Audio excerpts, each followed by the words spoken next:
People often ask me how I can tell when someone is lying within the first 30 seconds of meeting them, and I tell them it isn't magic, it's about listening to the music, not just the words.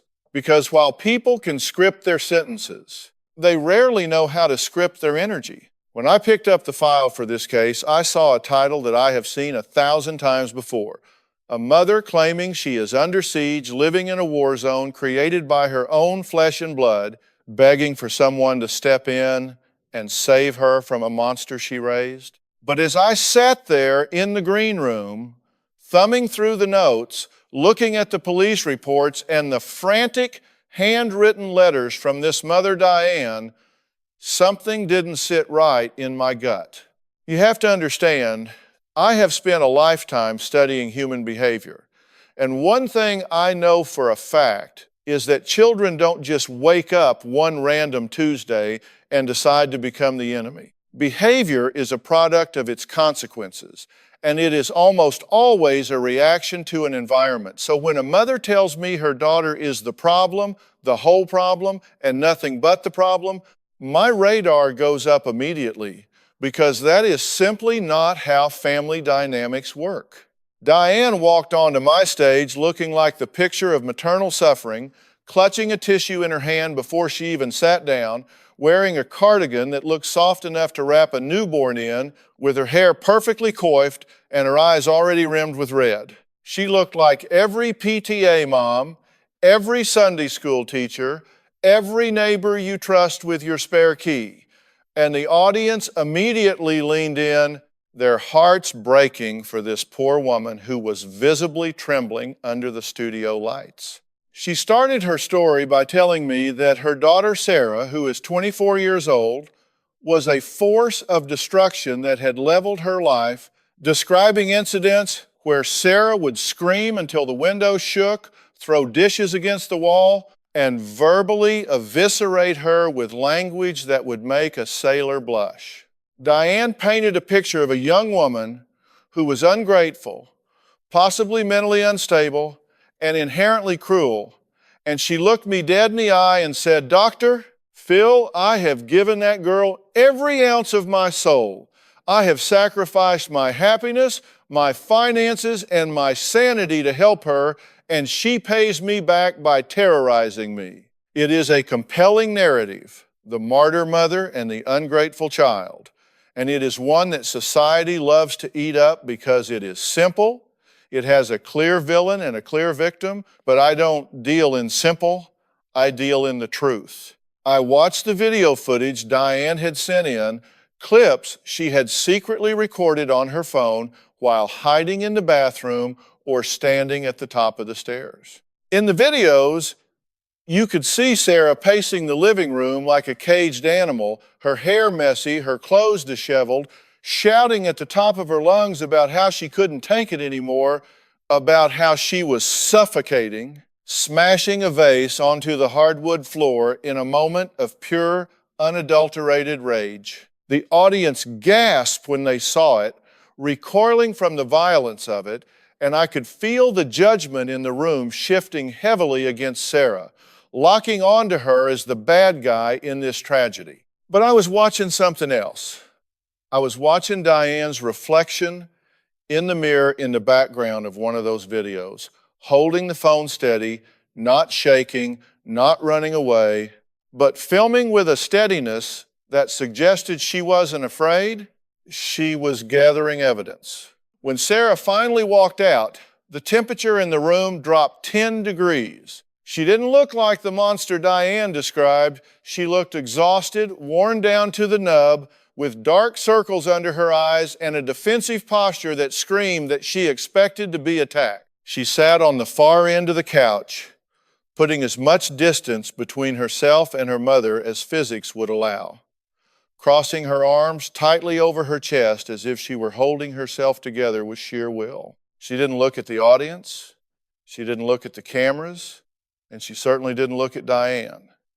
She looked at me with a mixture of defiance and desperation, like a drowning person who isn't sure if the lifeguard is there to save them or hold their head under the water. I started by asking Sarah simply how she felt being there, and she let out a bitter laugh, shaking her head and saying that she knew exactly how this was going to go, that her mother had already spun the narrative that everyone thought she was crazy and that maybe she was, because living with Diane would drive anyone to the brink of insanity. Diane immediately interjected, her voice trembling, saying that she just wanted Sarah to get help, that she loved her so much it hurt, and she reached out a hand toward her daughter, a gesture that looked loving to the untrained eye but caused Sarah to flinch as if she had been burned.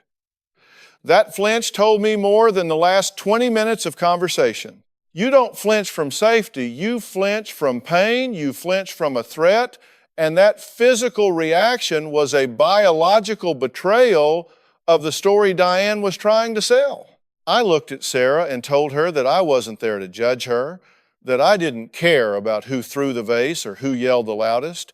I cared about the why, and I asked her what it was that people weren't seeing. Sarah looked at her mother, then back at me, and her voice cracked when she said that her mother was a liar, that the woman sitting next to her wasn't a saint.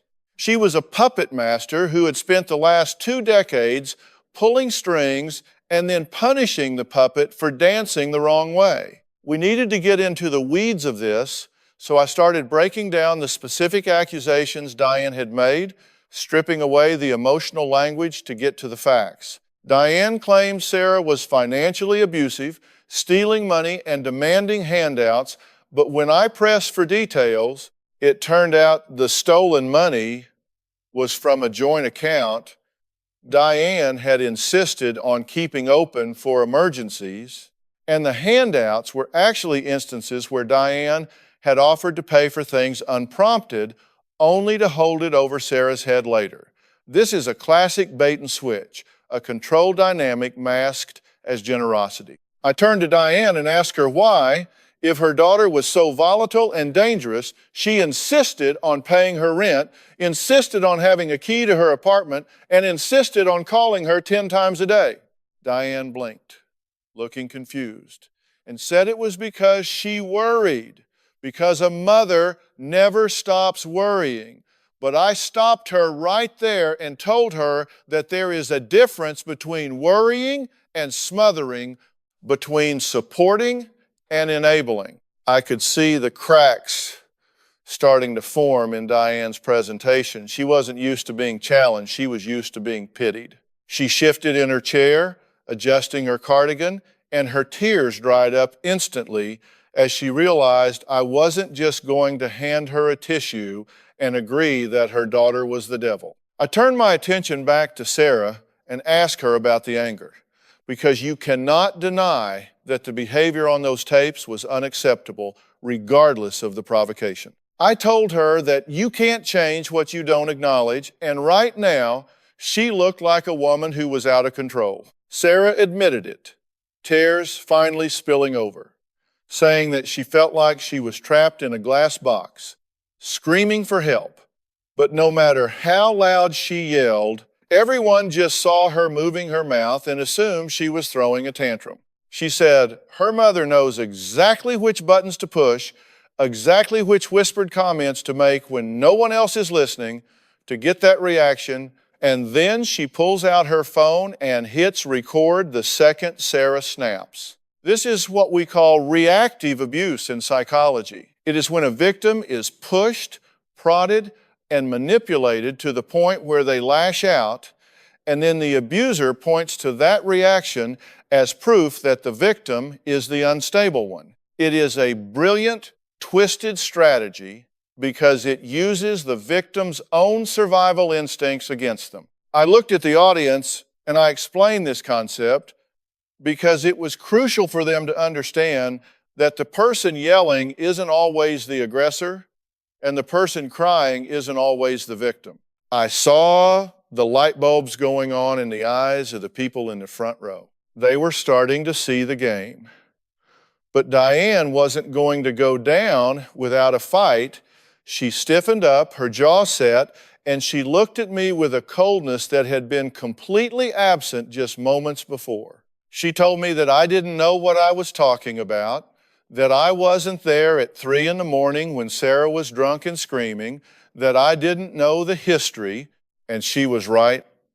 I didn't know the history, not the real history. I knew the version Diane wrote in her letters, and I knew the fragmented, defensive version Sarah was trying to articulate, but the truth was buried somewhere in the past, in the years before the cameras were rolling. I needed to understand the origin of this toxicity. I asked them to take me back to when this started, because a dynamic this poisonous doesn't develop overnight. It is built brick by brick over years of dysfunction. Sarah took a deep breath and began to talk about her childhood, about a house that looked perfect on the outside but was a minefield on the inside. She talked about a father who left when she was 5, not because he didn't love her, but because he couldn't survive Diane, and how after he left, Sarah became the sole focus of Diane's intense, suffocating need for control. She described a childhood where she wasn't allowed to close her bedroom door, where her journals were read aloud at the dinner table as punishment, where every mistake was treated as a moral failing that required penance. Diane interrupted, her voice rising, saying she did those things to protect her, that Sarah was a wild child who needed discipline, that she was trying to be both mother and father. But I heard what she was really saying. She wasn't describing parenting. She was describing ownership. I leaned forward, resting my elbows on my knees, and I looked at Diane. I asked her a question that I knew would change the trajectory of this conversation. I asked her if she saw Sarah as a separate person, an independent human being with her own thoughts and feelings, or if she saw her as an extension of herself, a limb that wasn't functioning properly. Diane paused, and for a second, the mask slipped completely. She looked at Sarah not with love, but with a look of profound disappointment, like you would look at a car that won't start. She said, "She is my daughter. She is a part of me. She owes me her life." And in that sentence, she confirmed everything I suspected.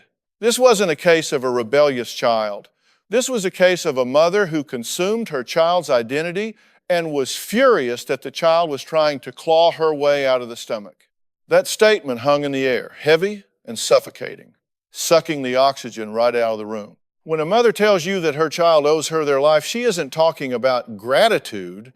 She is talking about a transaction, a debt that can never be fully repaid, and that is a dangerous, destructive ledger to keep. I looked out at the audience, and the sympathy that had been so firmly planted in Diane's corner was beginning to erode, replaced by a quiet, uncomfortable confusion. They were starting to sense that the ground was shifting beneath their feet. I turned back to Diane, and I leaned in, lowering my voice to that level where people know I am done playing games. I told her that children don't ask to be born, that bringing a life into this world is a choice she made, not a contract Sarah signed. But Diane just stared at me with that blank, bewildered expression, blinking as if I were speaking a foreign language. She truly didn't understand the distinction. To her, Sarah wasn't an individual with autonomy. She was an investment that was failing to yield the expected returns. This is where the escalation happens, where the rubber meets the road. Because when a child like Sarah tries to declare bankruptcy on that emotional debt, the parent doesn't just walk away, they foreclose. I asked Sarah to tell me about the events leading up to their appearance on the show, the specific incidents that turned their home into a battlefield. Sarah wiped her face, her hands shaking, and told me about a job opportunity she had received 3 months ago. It was a good job, an assistant manager position at a retail store a few towns over, a chance for her to make her own money, to get her own apartment, to finally cut the umbilical cord that Diane had wrapped around her neck like a noose. Sarah described the excitement she felt, the glimmer of hope that maybe, just maybe, she could have a normal life. And then she told me what Diane did. Diane didn't congratulate her. She didn't offer to help her move.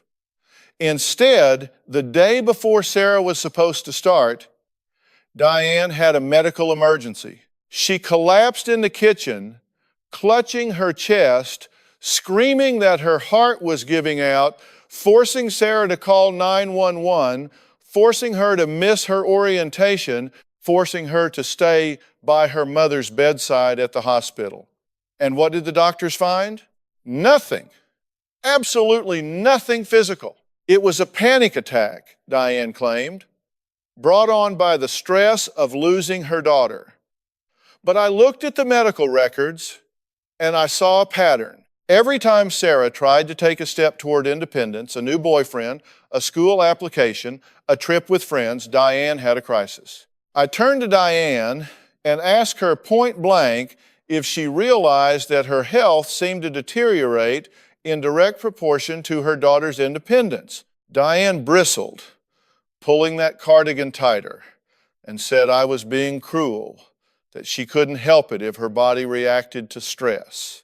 But it wasn't just the medical crises. Sarah revealed that Diane had called the new employer not to explain Sarah's absence, but to ask concerned questions about the safety of the neighborhood, about the hours Sarah would be working, painting Sarah as a fragile, unstable girl who needed special accommodations.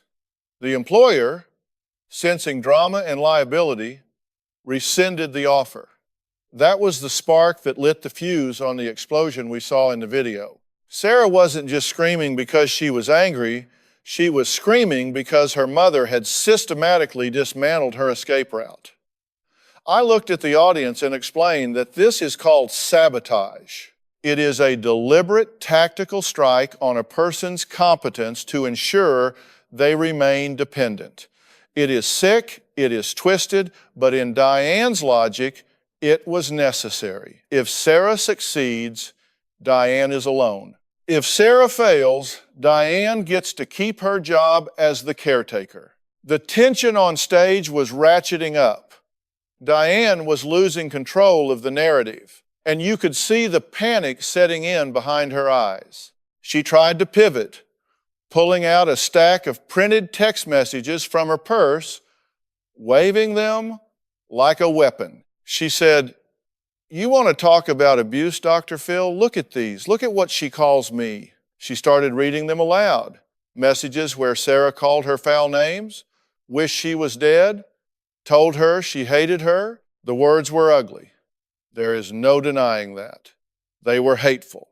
And Diane read them with a trembling voice, trying to reclaim her victimhood, trying to shock the audience back onto her side. But I stopped her. I held up a hand and told her to put the papers down. I turned to Sarah and asked, "What happened 5 minutes before you sent that text?" Sarah looked down at her lap, her voice barely a whisper. She told me that I was just like my father. She told me that I was broken and that no one else would ever love me because I was too damaged. She followed me from room to room for an hour, poking me, narrating everything I was doing wrong until I just snapped. I looked at Diane. I asked her if that was true. Did she provoke her daughter? Did she push until she got the reaction she wanted? Diane's eyes narrowed. "I was trying to have a conversation," she said. "I was trying to parent her." I leaned back in my chair and shook my head. "No, Diane, you weren't parenting. You were baiting. You were poking a bear in a cage and then acting surprised when you got clawed." This is the cycle of reactive abuse I was talking about earlier. But now we were seeing the mechanics of it. Diane creates a pressure cooker, locks the lid, turns up the heat, and waits. When the explosion happens, she grabs the camera or saves the text, and she has her proof. It is a perfect, hermetically sealed system of dysfunction. But I wasn't going to let this slide. I needed to confront the reality of what this was doing to Sarah's psyche. I asked Sarah if she ever doubted her own sanity. She looked up at me, tears streaming down her face, and nodded. She said, "Every day I wake up and I wonder if I'm the monster she says I am. I wonder if I'm remembering things wrong. She tells me things didn't happen the way I remember them. She tells me I'm imagining the tone of her voice. Gaslighting. It's a term that gets thrown around a lot these days, sometimes incorrectly, but this was the textbook definition. It is a psychological erosion of a person's reality." I turned my chair fully toward Diane, squaring my shoulders. It was time for the confrontation. I wasn't going to let her hide behind her tears or her cardigan anymore. "Diane," I said, my voice dropping an octave, "we need to get real. You didn't come here for help. You came here for validation. You came here wanting me to fix Sarah so she would go back to being a compliant little girl who never leaves your side. You want me to prescribe her medication or send her to a boot camp so she stops fighting you. But I'm telling you right now, that is not going to happen." Diane gasped, genuinely shocked. "How can you say that? I am a good mother. I have done everything for her." She stood up, her face flushing red, abandoning the frail victim act entirely. "I paid for her car. I paid for her school. I cooked her meals. I have devoted my entire life to her." She was shouting now, pointing a finger at Sarah, who curled in on herself like a dying leaf. "And this is the thanks I get? To be humiliated on national television?" "You are not being humiliated by me, Diane," I said, keeping my voice calm, contrasting her hysteria. "You are being humiliated by the truth. You are listing things you bought, things you did, but you are not listing a single emotional connection. You are confusing possession with love. You think because you bought the car, you own the driver. And let me tell you, that girl over there is running on empty. She is spiritually bankrupt because you have drained every account she has." I could feel the shift in the room. It was electric. The audience wasn't just watching a show anymore. They were witnessing an exorcism of sorts, the extraction of a lie that had festered for 20 years. But Diane wasn't done. She looked at me with a venom that was chilling and said, "You don't know her. She's manipulative. She's lying to you just like she lies to everyone else. She's sick, Dr. Phil. She's sick in the head." I paused for a long moment, letting her words echo in the studio. Then I looked at Sarah. "Sarah," I said gently, "do you think you're sick?" "I don't know," she sobbed. "Maybe I am. Maybe I am just bad." "You are not bad," I told her firmly. "You are reacting to a toxic environment. You are a normal person in an abnormal situation. If you put a healthy plant in poison soil, it's going to wither. It doesn't mean the plant is defective, it means the soil is toxic." I turned back to Diane, and Diane, right now, you are the poison. Diane sat back down hard. The wind had been knocked out of her sails. No one had ever spoken to her like that. No one had ever held up a mirror that she couldn't smash. But I wasn't done. Confrontation isn't just about calling someone out. It's about forcing them to look at the wreckage they've caused. I pulled up another piece of evidence, something my team had dug up that Diane hadn't provided. It was a police report from 3 years ago. Not one Diane had filed, but one a neighbor had filed. It detailed a disturbance where the neighbor heard Diane screaming at Sarah for hours, threatening to kill herself if Sarah went on a date.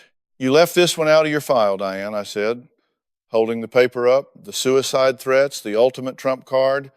If you leave me, I'll die. That isn't love. That is emotional terrorism." Diane looked at the paper, then at me, her lip trembling. For the first time, I saw real fear in her eyes. Not the fear of being hurt, but the fear of being seen. She whispered, I just don't want to be alone." That admission, "I just don't want to be alone," was the first honest thing Diane had said since she walked onto my stage. It was the raw, naked truth hiding underneath layers of rage, manipulation, and martyrdom. The audience fell silent, the judgment in the room softening just a fraction, because loneliness is a universal human fear. We all understand the terror of an empty house, but empathy doesn't mean endorsement, and understanding why she did it didn't excuse the destruction she had caused. I looked at her, really looked at her, and I saw a woman who was drowning, grabbing onto the only floating object she could find, her daughter, and pulling her down into the depths with her. I leaned forward, resting my chin on my hand, and I kept my voice low, intimate but firm as steel. Diane, I said, I appreciate your honesty.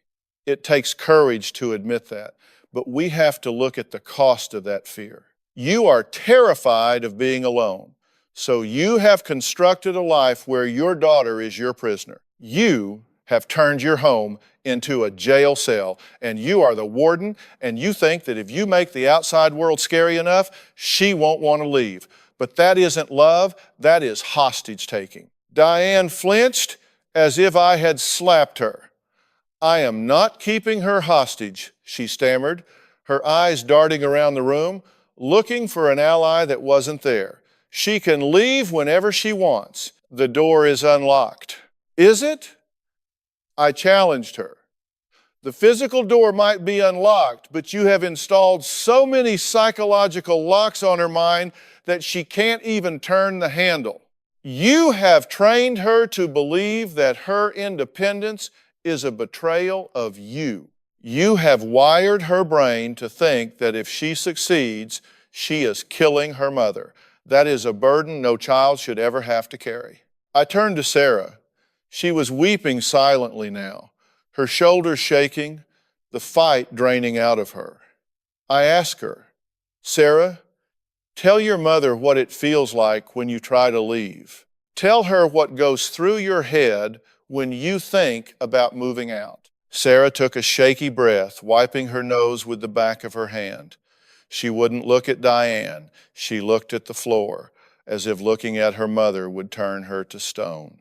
It feels like I'm committing a crime, she whispered. I feel this panic in my chest. I think about her sitting in that big house all by herself, and I feel like I'm abandoning a child. I feel like if I walk out that door, something terrible is going to happen to her, and it will be all my fault. Did you hear that, Diane? I asked, gesturing to her daughter. She isn't describing a daughter leaving the nest. She is describing a parent abandoning a child. You have flipped the roles. You have parentified her. You have made her responsible for your emotional regulation, for your happiness, for your very survival. You have taught her that your feelings are facts, and that her job on this earth is to manage those facts so you don't have to face them. Diane shook her head vigorously, the denial rising back up like bile. No, that's not true. She's my best friend. We do everything together. We are close. Mothers and daughters are supposed to be close. There is close, and then there is enmeshed. I corrected her. You are not her best friend, Diane. You are her mother. And right now, you are failing at that job, because the primary job of a parent is to prepare their child to leave, to equip them to survive without you. You have done the exact opposite. You have crippled her so she can't run. I stood up then, needing to change the energy in the room, and walked over to the large monitor we have on stage. I asked my producers to pull up a graphic I use sometimes, a simple visual of a healthy family hierarchy versus what was happening in this family. Diane, look at this. In a healthy system, the parent is at the top, providing stability, and the child is below, receiving support. The flow of emotional energy goes down. You give, she receives. But in your house, I pointed to the inverted pyramid on the screen, it's upside down. You are leaning all your weight on her. You are demanding she support you, and she is cracking under the pressure. That screaming we saw on the video, that wasn't rebellion. That was the sound of a structural collapse. Diane stared at the screen, her lips pressed into a thin white line. She was fighting this with everything she had, because to accept my premise meant accepting that she was the villain in her own life story. I have sacrificed everything for her, she repeated, her voice rising again, clinging to the martyr script. I gave up my career. I gave up my marriage. I have nothing else. And that is the problem. I boomed, my voice filling the studio. You have nothing else. You have made her your entire universe, and that is too much pressure for one human being to be for another. You cannot ask your daughter to be your husband, your career, your hobby, and your retirement plan. It is unfair, and it is destroying her. I walked back to Sarah and sat down next to her, lowering my voice.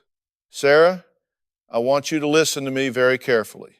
You are not responsible for your mother's happiness. You never were. You cannot fill the hole inside her, no matter how much of yourself you pour into it. It is a bottomless pit. If you give her your 20S, she will want your 30S. If you give her your 30S, she will want your 40S.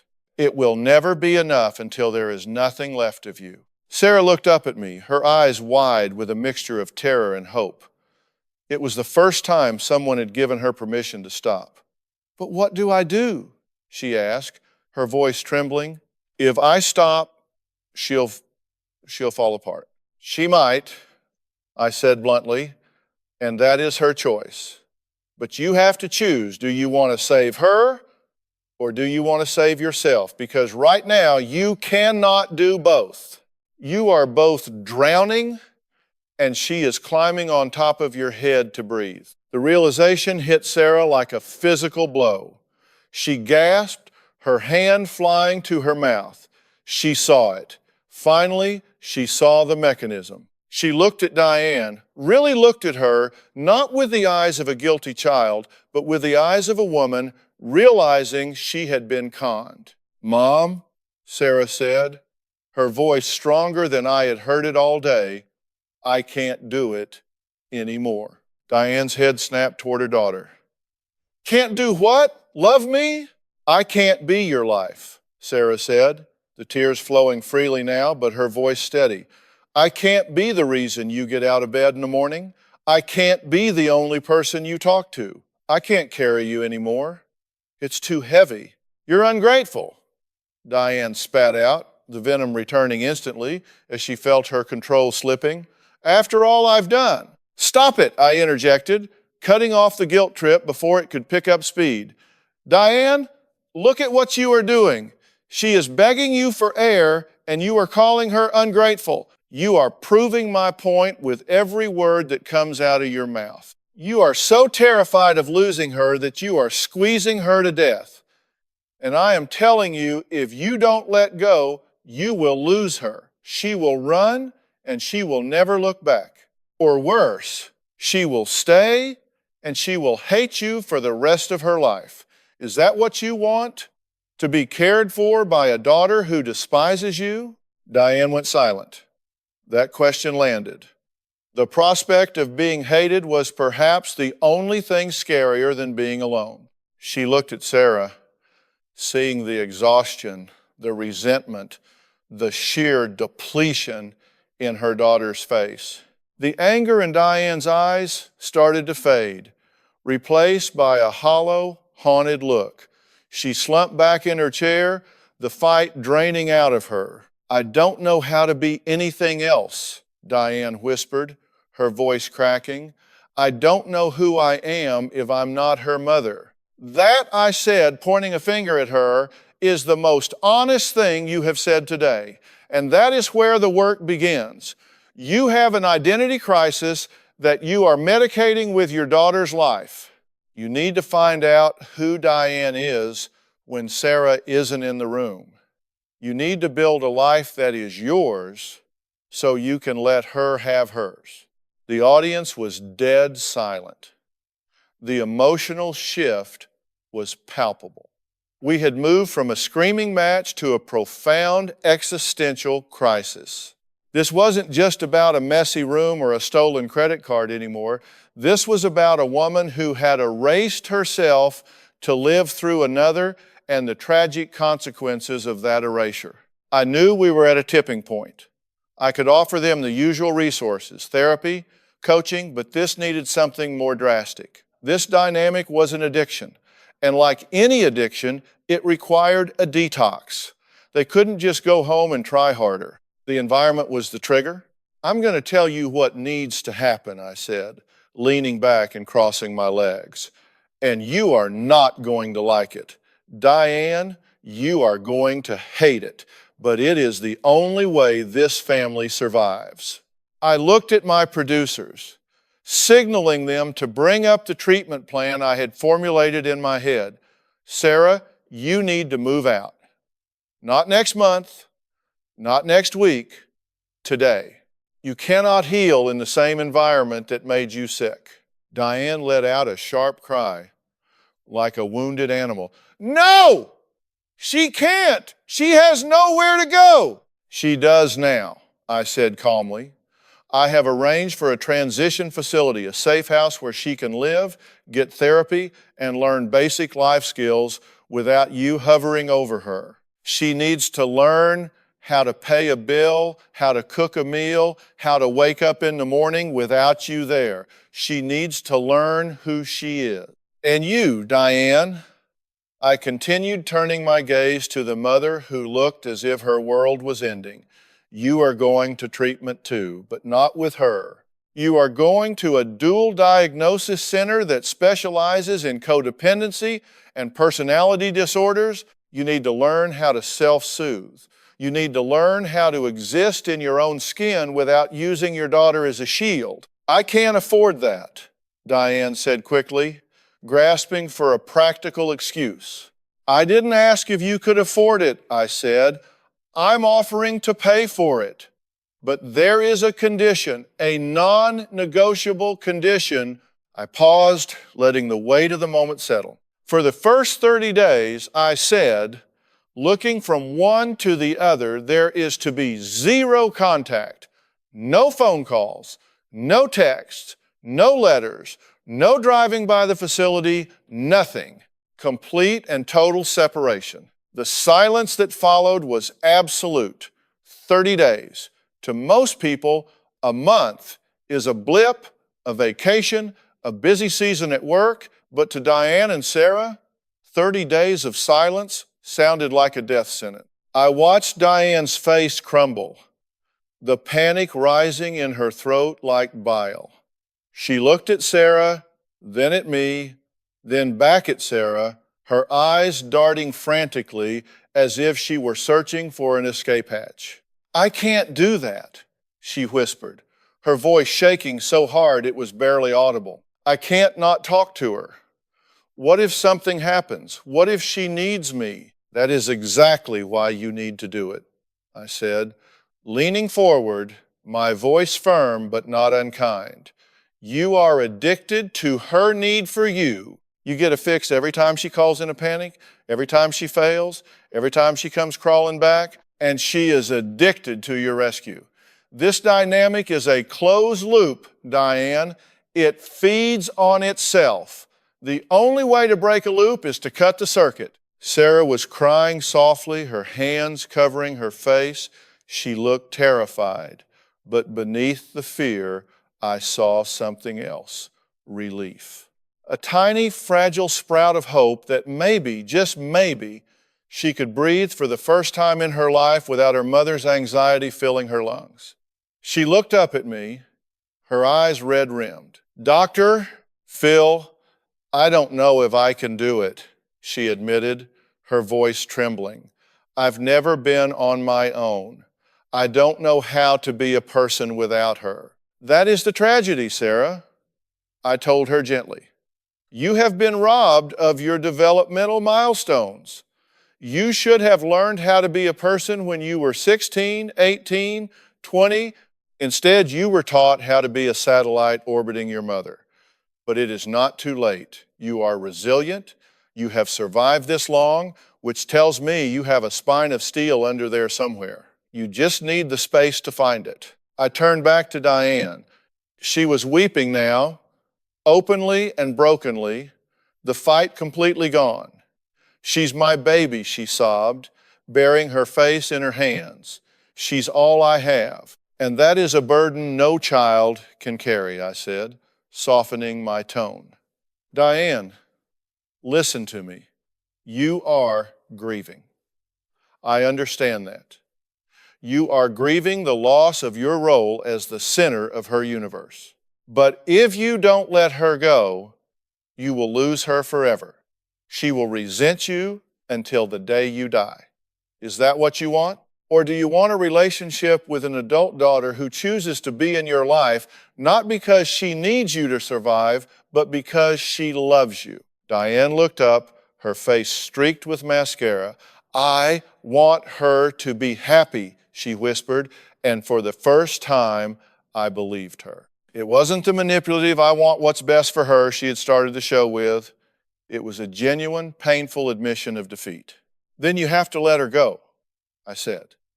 You have to trust that the foundation you built, the love, the care, the years of devotion, is enough.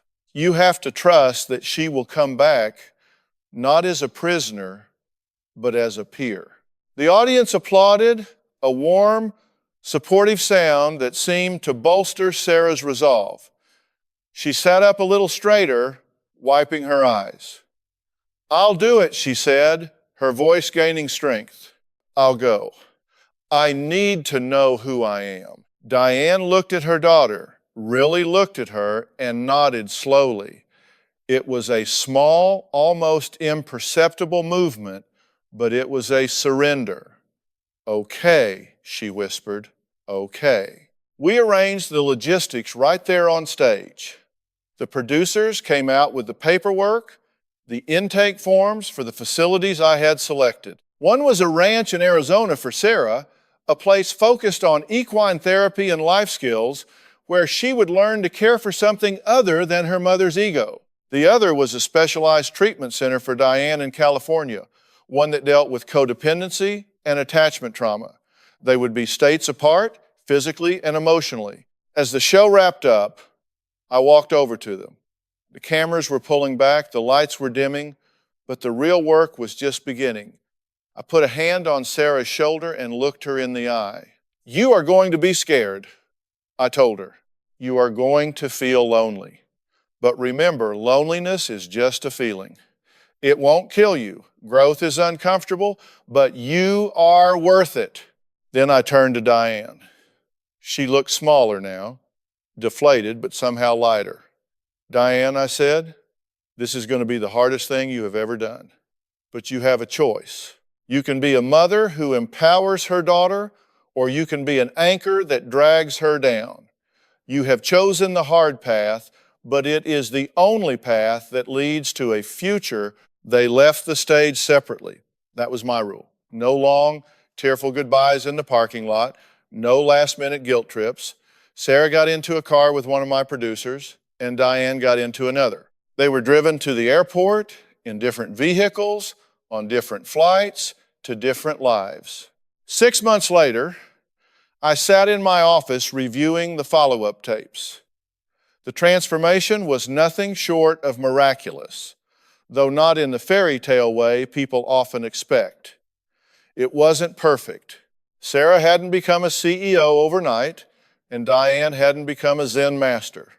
But the shift in energy was undeniable. Sarah's video diary from the ranch showed a young woman who looked like she had aged in reverse. Her skin was clear, her eyes were bright, and she was smiling a real smile, not the tight, anxious grimace she had worn on stage. She talked about learning to ride horses, about the terrifying freedom of making her own schedule, about the first time she paid a bill with money she earned from a part-time job at the ranch.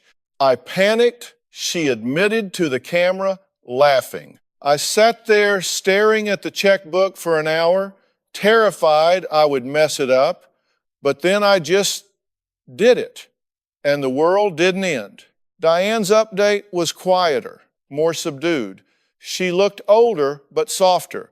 The frantic energy was gone. She sat in a garden at the treatment center, her hands resting calmly in her lap. She talked about the group therapy sessions, about the painful process of excavating her own childhood trauma, about realizing that her need for control came from a deep, unhealed wound of abandonment from her own parents. I thought I was saving her, Diane said, looking directly into the lens. But I was just trying to save myself. I was using her to plug the holes in my own heart. I see that now. The most powerful moment came when they had their first mediated phone call 3 months into the program. We recorded it with their permission.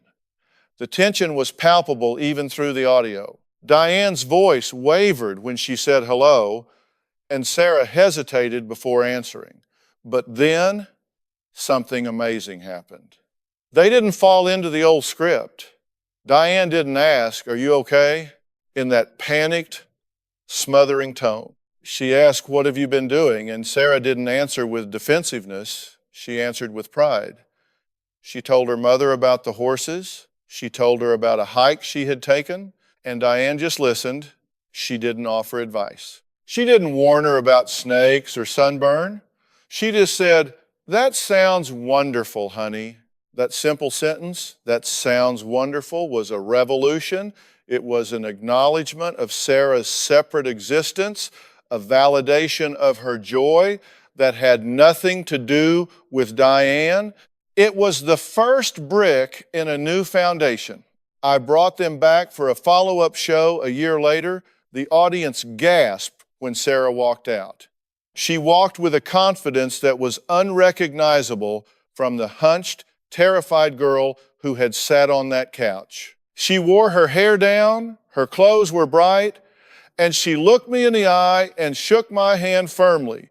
Diane followed, looking elegant but restrained. She didn't rush to hug Sarah. She waited for Sarah to initiate the contact. And when they hugged, it was brief, respectful. It was a hug between two adults, not a clinging embrace between a drowning woman and her raft. We sat down, and I asked them how it was going. "It's hard," Sarah admitted. "We still have bad days. I still get that knot in my stomach sometimes when I see her number on my phone. But I know now that I don't have to answer if I don't want to. I know that I can set a boundary and the world won't collapse." Diane nodded in agreement. "I have to catch myself every day," she said. "I have to literally sit on my hands sometimes to stop myself from texting her. I have to remind myself that her mistakes are hers to make. But I'm learning to fill my own life." I started taking painting classes. I reconnected with some old friends. I'm learning that I can exist without her. That is the outcome I always hope for, but rarely get to see so clearly. It wasn't a happily ever after in the traditional sense. They weren't braiding each other's hair and finishing each other's sentences. There was still scar tissue. There was still a distance between them, a necessary buffer zone that might always need to be there, but they were no longer locked in a death spiral. They were two separate planets orbiting the same sun, but on different trajectories. I looked at the camera to close the show, and I said what I always say, because it is the truest thing I know. Family is important, but you cannot set yourself on fire to keep someone else warm. Diane learned that the hard way. Sarah learned that the hard way, but they learned it.